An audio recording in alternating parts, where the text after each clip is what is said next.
Here we are at Wednesday of Holy Week. The Bible doesn't really record any specific activity for Wednesday that we can be certain about, but there are a couple of possibilities. Some call this day Resting Wednesday, which assumes that Jesus spent the day away from the people, out of the spotlight, resting with his disciples. Others call this day Spy Wednesday, suggesting that Judas and the Sanhedrin were plotting and negotiating over betraying Jesus. Both things might have been happening. And as you may know, Judas ultimately betrayed Jesus for 30 pieces of silver. There's a remarkable prophecy about this in Zechariah 11:10-13.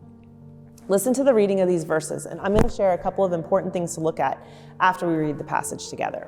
When I took my staff called favor and broke it, revoking the covenant I had made with all the nations, it was revoked on that day, and so the oppressed of the flock who were watching me knew it was the word of the Lord. I told them, if you think it's best, give me my pay, but if not, keep it. So they paid me 30 pieces of silver.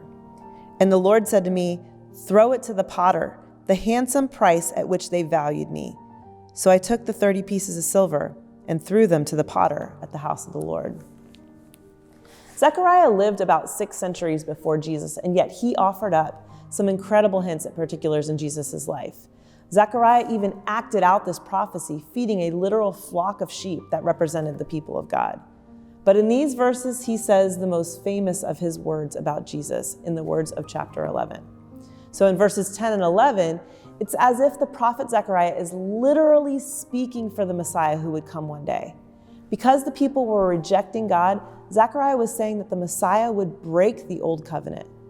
We know now that he fulfilled that prophecy and made a new covenant for his people, all of us. Then in verse 12, there's a suggestion that some haggling took place over the life of the Messiah.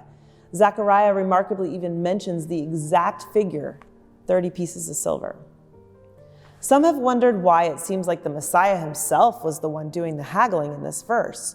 And we're not sure about that, but it may be because Jesus was the one ultimately responsible for his own fate. Remember, the people did not take his life. He laid it down. This includes the activity of Jesus, of course, and it was all within Jesus' awareness and in his control. So think back to that Holy Wednesday with the disciples. How would it have felt? Jesus is resting, others are plotting, and Jesus knows what they're planning. What ways would you have taken part? In betrayal, in dishonor, in dismissing God's work in your own life? Think about it for a moment. Take this prayer I pray over you into your day. Lord, in many ways you have set things right, but I remember the ways I've betrayed you. I thank you for your mercy and your forgiveness, and I thank you that you do not leave us or forsake us. And you don't leave us in the condition of our own hearts. You give us new hearts with a desire for your ways. Make me more into your image today, O Lord. Let me walk away from my flesh and let me walk in step with your Spirit.